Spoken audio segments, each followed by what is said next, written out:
अत्याचार होते हैं, जीत हमेशा उनकी होती है। तो ये जीत हमेशा उनकी होगी, रोहित जी। बिल्कुल, मैं रवि अरोड़ा जी के पास चल रहा हूं। रवि जी, और ये नियति इस वक्त बन गया है बलूचिस्तान में, हर रोज हर गुजरते दिन के साथ इस तरह के इंसिडेंट्स हो रहे हैं, लेकिन बलोच जो हैं वो सीधा चैलेंजिंग मोड पर हैं। वो कहते हैं कि हम दबने वाले नहीं हैं, अगर तुम हमको दबाने की कोशिश करोगे हम दोगुनी ताकत से तुम पर हमला करेंगे। रोहित जी, हमें यह समझना होगा कि 1947 में जब पाकिस्तान आजाद हुआ, तब जिन्ना ने वादा किया था बलूच नेताओं को। उसमें 4 कबीले हुआ करते थे, उनको वादा किया था कि मैं अलग राष्ट्र तुम्हें बनाने दूंगा। लेकिन बाद में धोखे से चारों कबीलों को हड़प लिया गया और उन्हें पाकिस्तान में मिला दिया गया।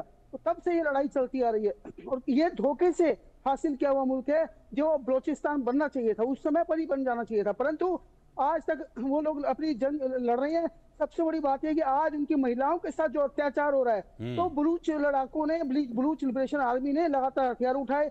इनके सैनिकों तक, आप समझिए, पाकिस्तान भारत से लड़ने की बात करता है, भारतीय सेना से लड़ने की बात करता है, जबकि बलूच जो लड़ाके हैं उन्होंने इनकी नाक में दम कर रखा है। यहाँ तक कि उनकी ट्रेन हाईजैक कर ली जाती है, उनके सैनिकों को मारा जाता है। मतलब आज बलूच लड़ाके पूरी तरह से फ्रंट पर खड़े हैं और आम वहां की सेना को ललकार रहे हैं। सबसे बड़ी बात यह, क्योंकि वो अपने बेटियों को, अपनी बहुओं को, इज्जत को बचाना चाहते हैं। ये लोग जिस प्रकार का अत्याचार बलूच लोगों पर कर रहे हैं, उससे लड़ने के लिए उनके लड़कों ने हथियार उठाए हैं। तो मुझे लगता है ये अंतर्राष्ट्रीय बिरादरी को भी देखना चाहिए कि आज बलूचिस्तान को आजाद होने का टाइम आ चुका है। यहाँ तक कि बलूच नेताओं ने यहाँ तक कहा था कि अगर ऑपरेशन सिंदूर कुछ दिन और चलता तो शायद बलूचिस्तान अलग हो जाता। और सिर्फ यही नहीं है, बल्कि सिंध में भी ऐसा हो रहा है। सिंध के लोग भी कहीं ना कहीं, क्योंकि वो बिजनेस माइंडेड लोग हैं, वो लड़ नहीं सकते, लेकिन वहां पे भी आवाज लगातार उठती रही है। यही हाल टीटीपी कर रहा है, तहरीके तालिबान पाकिस्तान, जिस प्रकार से खैबर पख्तून के अंदर अपनी जंग लड़ रहा है। मतलब ये पूरा अत्याचार पाकिस्तानी आर्मी लगातार कर रही है इन सब पर।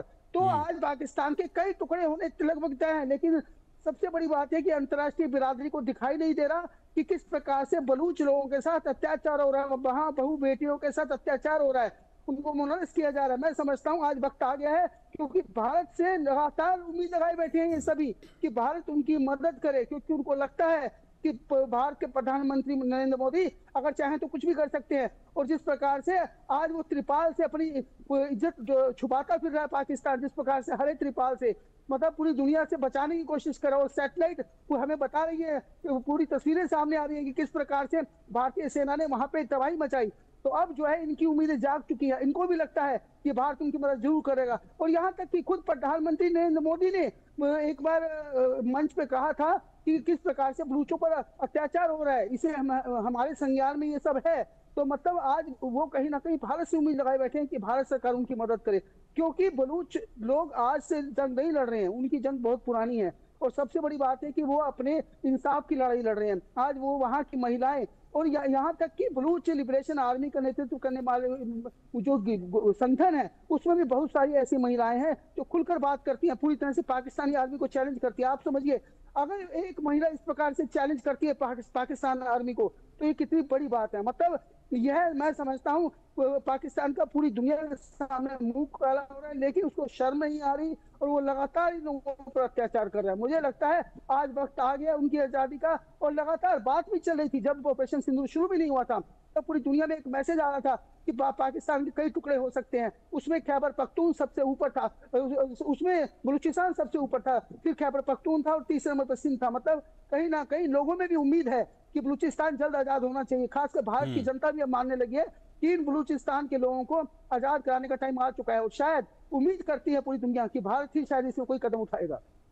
ठीक है, मैं आप लोगों के पास लौटता हूं वापस। एक और ब्रेकिंग न्यूज आ रही है और बड़ी खबर यह है कि पाकिस्तान लगातार बलूचों के खिलाफ जुल्म कर रहा है और खुद जो बलोच आंदोलनकारी है वो पाकिस्तान के जुल्म की कहानी को बयां कर रहे हैं। बलोच आंदोलनकारी ने यह आरोप लगाया कि महजबीन बलोच का अपहरण किया गया था और अब तक उसके बारे में कोई जानकारी नहीं है।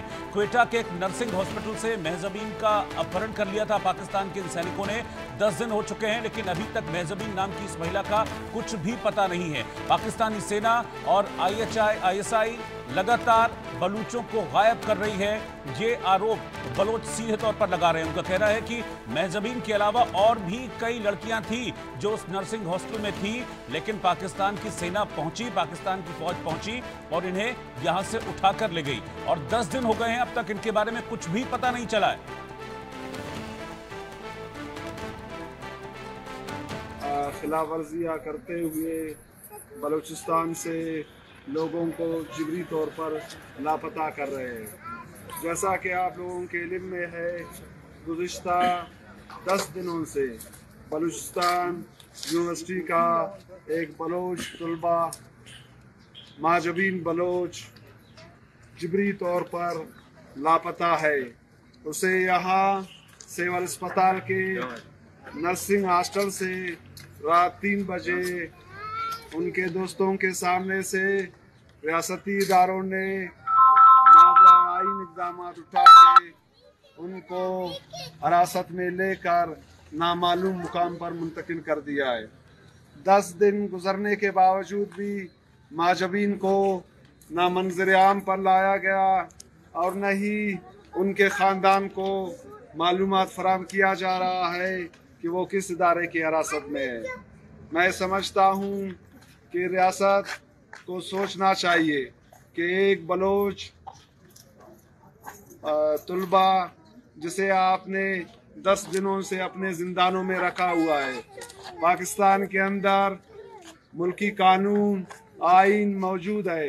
हम आपसे मुतालिबा करते हैं, हम रियासत से मुतालिबा करते हैं, हम रियासती इदारों से मुतालिबा करते हैं, अगर माजबीन बलोच पर कोई इल्ज़ाम है तो उसको मंजर आम पर लाकर मुल्की कवानीन के तहत उनके साथ रवैया इख्तियार किया जाए। और इसके अलावा मौजूदा साल आप सब दोस्तों के सामने है। तो पाकिस्तान का यही रवैया है बलोच